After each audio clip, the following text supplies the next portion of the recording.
Selamat datang di Extra Raw, di mana kita akan nge-recap dan nge-review episode Raw hari ini tanggal 4 Agustus 2026.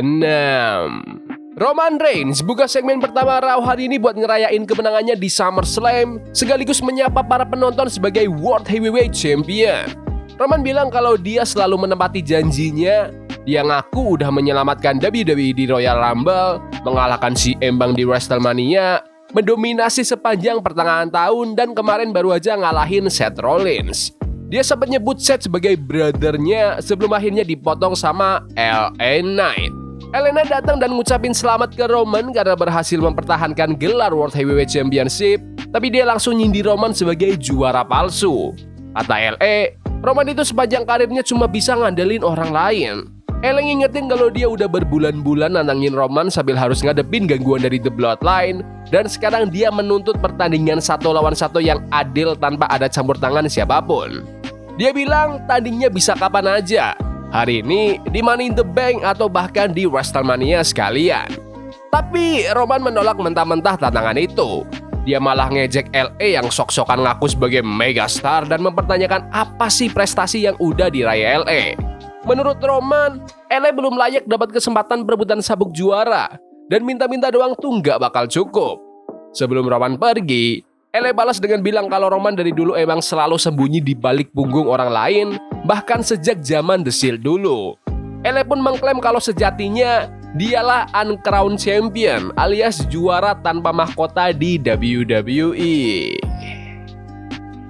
Promo dari kedua pegulat ini jujur keren. Tapi kalau mau jujur, Obafemi itu sebenarnya sah menangin turnamen buat dapat title shot sabuk WWE atau World Heavyweight. Cuma malah dijodohin lawan Brock Lesnar dan akhirnya kesempatan itu kayak hangus gitu aja. Soalnya udah gak ada lagi yang bahas soal ini kan. Anyway, LA Knight kan udah berbulan-bulan ngomongin Roman Reigns terus nih. Jadi kemungkinan besar pertandingan mereka baru bakal kejadian di Money in the Bank. Secara Roman emang dijadwalkan tampil di acara itu. Roman sendiri gak masuk jadwal buat Sunday Night's Main Event. Tapi ya aku sih ragu Roman bakal kehilangan World Heavyweight title dalam waktu dekat.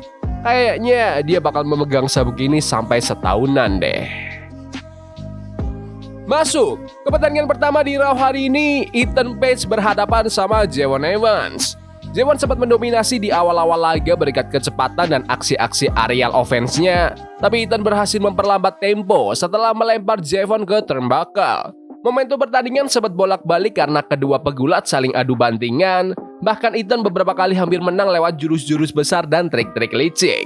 Di detik-detik akhir, Javon berhasil menghindar dari serangan Ethan lalu daratkan OG Cutter dengan sempurna untuk memenangkan pertandingan. Tapi tiba-tiba Big Cass secara mengejutkan muncul kembali di ring WWE untuk pertama kalinya dalam 8 tahun. Langsung hajar Javon dengan Big Boot, dilanjutin clothesline, bear hug, dan ditutup dengan East River Crossing sebelum akhirnya melangkah keluar ring.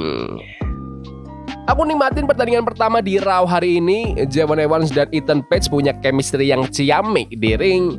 Ethan sempat kelihatan megang kendali beberapa menit, tapi Javon pintar nyari celah buat lepas dan mendaratkan OG Cutter yang mulus buat ngunci kemenangan. Senang lihat Javon yang menang, meskipun jujur, aku juga suka banget sama Ethan. Sebenarnya aku pengen lihat Javon Evans menangin Money in the Bank, tapi ya jangan terlalu berharap dulu deh buat saat ini. Ya siapa tahu kan dalam beberapa bulan ke depan situasinya berubah. Yang jelas, WWE harus mulai serius ngedukung Javon sebagai pegulat muda umur 20-an yang berpotensi banget. Terus, welcome back to WWE, Big Cass. Kembalinya Big Cass sebenarnya udah dipromosiin dari beberapa minggu lalu, jadi kedatangannya ini sendiri bukan kejutan. Yang bikin kaget itu momen timing munculnya dan peran yang dia bawain. Sempat ada rumor kalau Cass bakal balik bareng Enzo Amore sebagai tim tag team babyface, tapi nyatanya gak ada tanda-tanda kehadiran Enzo sama sekali di sini. Di belakang panggung, Roman Reigns ngobrol sama The Usos dan Jake Fatu setelah kekalahan mereka di SummerSlam. Roman menegaskan kalau keluarga mereka punya standar tinggi dan dia mengkritik keras cara mereka kalah kemarin. Dia mengklaim kalau Solo Sikoa seharusnya tunduk dan melayani dia, bukannya malah balik melawannya. Roman juga ngeluapin kekesalannya gara-gara LA Knight berani-beraninya nggak sopan sama dia. Selain itu, Roman mempertanyakan kenapa orang-orang pada anggap Royce Kiss itu keluarganya Jacob Fatu. Roman menegaskan kalau keluarga aslinya Jacob ya cuma dia, dan dia mewanti-wanti Jacob buat gak gampang percaya sama orang lain. Jimmy Uso sempat ngusulin buat ngelabrak LA Knight, tapi Roman melarang keras dan merintahkan mereka buat gak menyentuh LA sama sekali sebelum akhirnya dia pergi. Gak lama setelah itu, LA Knight nyabarin The Bloodline dan ngejek mereka, bilang kalau mereka mending jadi penurut aja daripada dimarahin nanti sama Roman. Di tempat terpisah, Byron Saxton wawancarai Lyra Valkyria. Lyra menegaskan niatnya buat merebut kembali Women's Intercontinental Championship karena dialah yang udah membangun legasi dari sabuk tersebut. Dia mengkritik Sol Ruka yang malah kehilangan sabuk itu, memberi peringatan tegas ke Raquel Rodriguez dan menyatakan kalau era Bayley udah bener-bener selesai. Lanjut ke ruang ganti, Royce Kiss nyamperin Jacob Fatu dan bilang kalau bagaimanapun juga mereka itu tetap keluarga. Tapi Jacob langsung menolak mentah-mentah. Dia menegaskan kalau Royce itu bukan saudaranya ataupun keluarganya. Lalu menantang Royce bertanding di laga Street Fight hari ini juga. Lanjut, ke Liv Morgan yang naik ke atas ring dan sesumbar kalau dialah Women's World Champion terbaik sepanjang masa usai mengalahkan Io Sky di SummerSlam. Dia juga memuji Raquel Rodriguez yang kini memegang sabuk Women's Intercontinental Champion, serta yakin banget kalau Roxanne Perez bakal mengalahkan Sol Ruka habis ini. Langsung aja masuk ke pertandingannya. Sol tampil agresif sejak awal dan memanfaatkan kelincahannya buat nyiptain beberapa kesempatan, tapi Roxanne berhasil memperlambat tempo dan mengambil alih kendali pertandingan cukup lama. Menjelang akhir laga, jual beli serangan makin sengit. Saat Sol mau eksekusi jurus pamungkasnya, Liv Morgan mendadak ikut campur dengan ngejegal kaki Sol. Aksi ini langsung membuat wasit menghentikan laga dan memberikan kemenangan buat Sol Ruka lewat disqualification. Tiba-tiba, Becky Lynch return setelah absen 2 bulan dan langsung berhadapan di depan muka Liv Morgan. Becky bilang kalau dia udah berhasil menaikkan derajat Women's Intercontinental Championship dan sekarang target berikutnya adalah Women's World Championship. Becky nyindir Liv yang jarang banget mempertahankan sabuknya, menyebut masa kejayaan Liv sebagai era terburuk sepanjang masa, dan memperingatkan kalau sebentar lagi hidup sang juara ini bakal makin menderita. Liv balas santai dengan menyuruh Becky pulang aja buat jadi ibu rumah tangga. Kata Liv, masa kejayaan Becky udah habis dan sekarang adalah eranya dia. Sebelum akhirnya walk out bareng Raquel dan Roxanne. Begitu Liv keluar ring, Becky bilang jangankan di WWE, di dalam grupnya sendiri aja Liv itu bukan juara wanita terbaik. Bahkan, Liv bukan juara wanita terbaik dari sekian wanita yang pernah deket sama Dominic Mysterio. Gak berhenti di situ, Stephanie Baker ikut comeback juga dan langsung nyergap Raquel Rodriguez beserta Roxanne Perez. Sebelum akhirnya banting Liv dengan spinebuster yang keras. Lalu, Baker berdiri gagah di dalam ring bertatapan mata langsung sama Becky Lynch. Liv Morgan itu sebenarnya bagus kalau lagi promo atau mic work, tapi porsi rutin promonya kadang bikin gregetan. Ya, aku tahu sih emang sengaja bikin sebel karena karakter dia heel. Tapi jujur, divisi wanita di Raw ini butuh penyegaran. SmackDown punya tumpukan pegulat wanita yang lagi nggak dapat storyline apa-apa dan bisa langsung bikin Raw jauh lebih menarik kalau dipindahin. Ayolah tim kreatif, lebih kreatif lagi dong. Masa harus diajarin sama Roland Extra dulu? Untuk pertandingannya sendiri lumayan oke dengan aksi saling hajar, tapi sayang banget harus berakhir mendadak gara-gara DQ spot. Aku pribadi lebih srek kalau Sol Ruka menang murni dulu, baru dia dapat beatdown setelah pertandingan selesai. Tapi ya udahlah, yang penting welcome back Becky Lynch sebagai babyface. Dia nggak perlu bertingkah aneh-aneh buat turn face, cukup jadi diri sendiri seorang Becky Lynch saja penonton udah pada heboh. Soalnya fans emang cinta banget sama dia. Kembalinya Stephanie Baker juga bikin semeringah. Divisi wanita Raw yang kemarin sempat agak pincang sekarang mendadak jadi jauh lebih solid dan mengerikan dengan Becky dan Baker yang siap memburu Liv. Paul Heyman kelihatan lagi nonton tayangan ulang momen-momen emas karir Brock Lesnar di belakang panggung. Pasca pengumuman kalau tanding di SummerSlam kemarin, kemungkinan jadi laga terakhirnya Brock. Gak lama, Obawemi nyamperin Heyman dan minta tolong nitip sampaikan rasa terima kasihnya ke Brock Lesnar. Heyman mengangguk setuju sambil ngucapin selamat atas kemenangan Oba, terus mereka berdua jabat tangan. Pas lagi jeda iklan, Danhausen muncul nyapa para penonton dan ngaku-ngaku sebagai Mr. SummerSlam gara-gara udah berhasil ngalahin Dominic Mysterio di SummerSlam. Dia pamer kalau sekarang dirinya udah kaya raya, terus langsung hambur-hamburin uang ke arah penonton. Obafemi naik ke atas ring buat bicara ke penonton setelah kemenangannya atas Brock Lesnar di SummerSlam.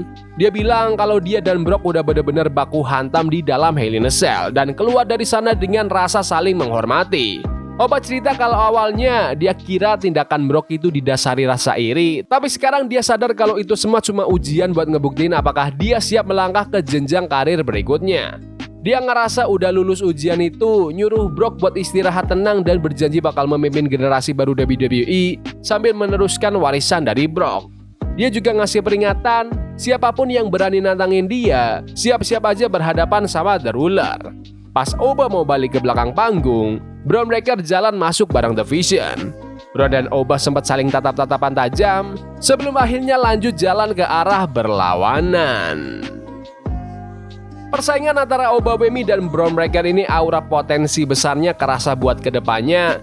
Tapi untuk saat ini, jujur, Obafemi kerasa jauh lebih megah dan punya aura big superstar dibanding Bron Breakker. Bron ini kerasa belum sampai di levelnya Oba aja gitu.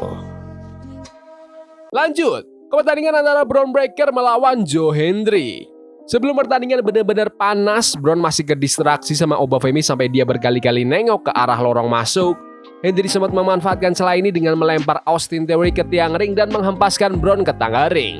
Tapi begitu aksi balik ke dalam ring, Bron langsung mengambil alih kendali dengan cepat dan menuntaskan laga lewat spear maut untuk memenangkan pertandingan. Selesai tanding, Bron langsung pergi sendirian. Austin Theory yang ditinggal malah lanjut hajar Joe Hendry sampai akhirnya Akira Tozawa lari masuk, berhasil menyapu bersih Theory keluar ring, sementara komentator ngingetin kalau Otis masih harus absen gara-gara serangan The Vision minggu lalu. Bener-bener squash match sih. Aku senang lihat Bron Breakker difokusin kayak gitu, tapi kasihan juga lihat Joe Hendry. Inti ceritanya emang tentang Bron yang emosi berat dengan omongan Obafemi soal jadi masa depan WWE. Makanya Bron pengen ngebuktiin kalau dialah masa depan yang sebenarnya. Momen ini juga bikin setup perselisihan antara Austin Theory lawan Akira Tozawa. Tapi ya, aku nggak yakin juga sih ini bakal berlanjut jadi feud panjang atau enggak. Jackie Redman wawancari Big Cass di belakang panggung setelah returnnya. Cass cerita kalau butuh waktu 8 tahun buat bisa balik lagi ke WWE setelah sempat berada di titik terendah dalam hidupnya. Dia menegaskan kalau serangannya ke Javon Evans itu nggak ada masalah pribadi apa-apa. Dia cuma balik buat menumpuk mayat lawan. Dan Javon itu cuma korban pertamanya. Di sesi wawancara lain, Ethan Page menolak keras buat ngebahas kekalahannya dari Javon Evans. Dia malah bilang kalau apa yang terjadi ke Javon pas diajar Big Cass itu cuma karma yang akhirnya datang menimpa Javon. Ethan menambahkan kalau target utamanya sampai sekarang nggak berubah, yaitu tetap pengen jadi Intercontinental Champion. Sang Intercontinental Champion, Chad Gable, naik ke ring dan mengenang kemenangannya di SummerSlam. Dia berterima kasih ke Penta yang udah nempa dia sampai ke batas maksimal dan menyebut Penta sebagai wujud asli dari seorang fighting champion.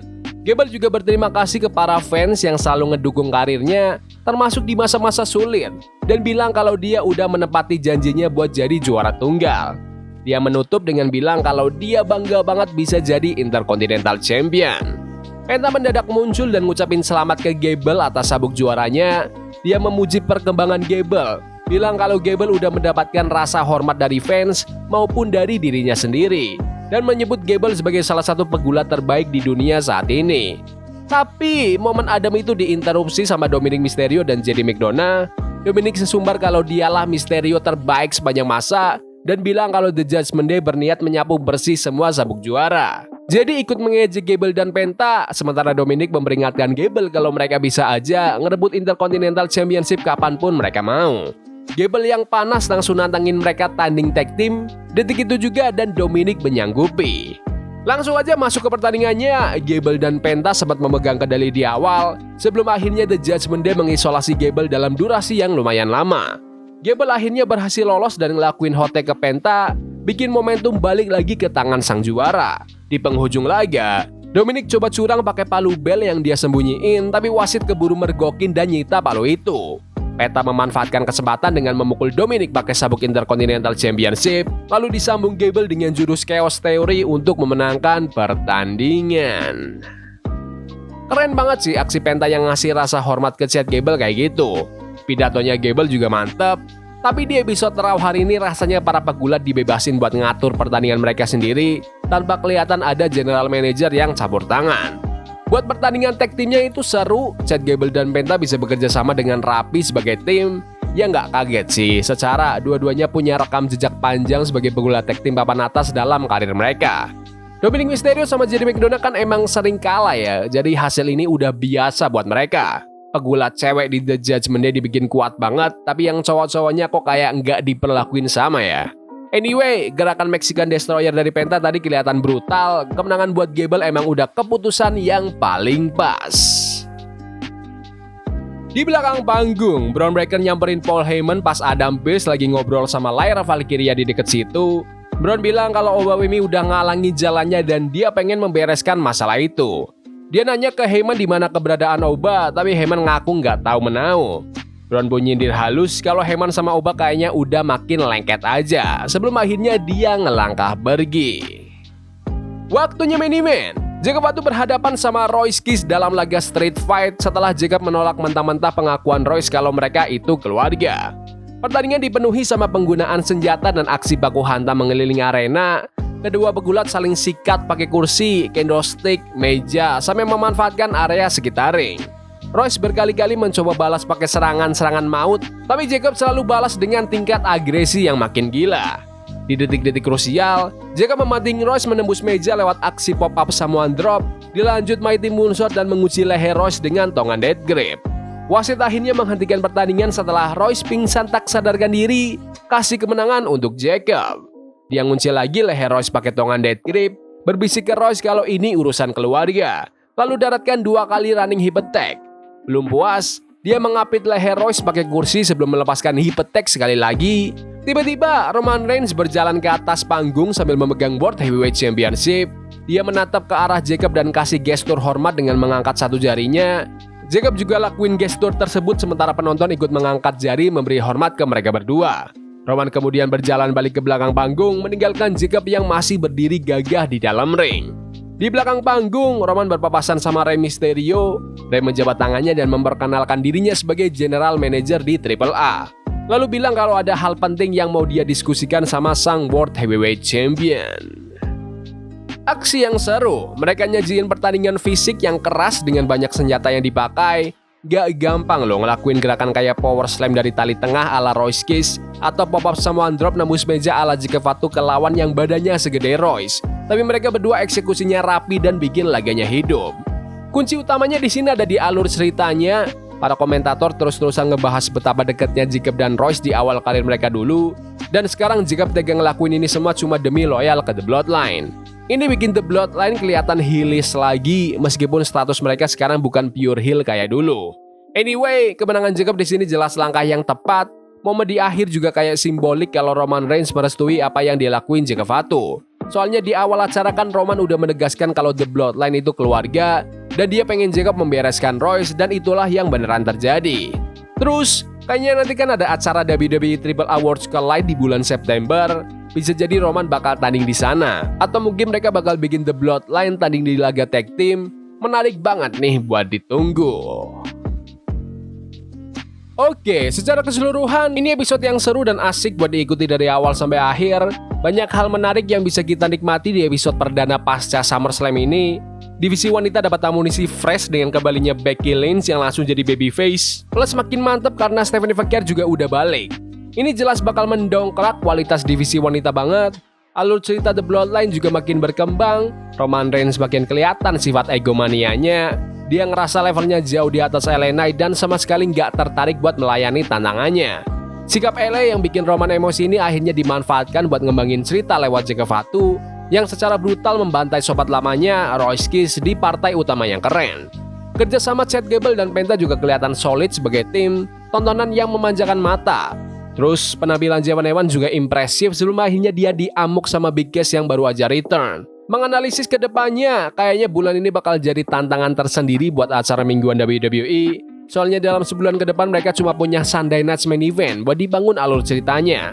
Sedangkan acara Money in the Bank baru bakal digelar 2 bulan lagi. Kalau lagi nggak ada hajatan acara premium besar yang mendekat, beberapa pertandingan juga kerasa agak random dan kurang punya arah yang jelas. Aku cuma mau bilang bakal agak berat sih buat ngejaga momentum besar bekas SummerSlam ini tetap panas kecuali kalau mereka tiba-tiba nyiapin kejutan atau angle cerita raksasa dalam waktu dekat. Tapi menurut kalian gimana Raw hari ini? Bagus? Gak bagus? Komen di kolom komentar. Jangan lupa tonton video recap dan review SummerSlam hari kedua tahun ini, serta subscribe, like, bunyiin lonceng biar nggak ketinggalan berita dan update terkini tentang WWE.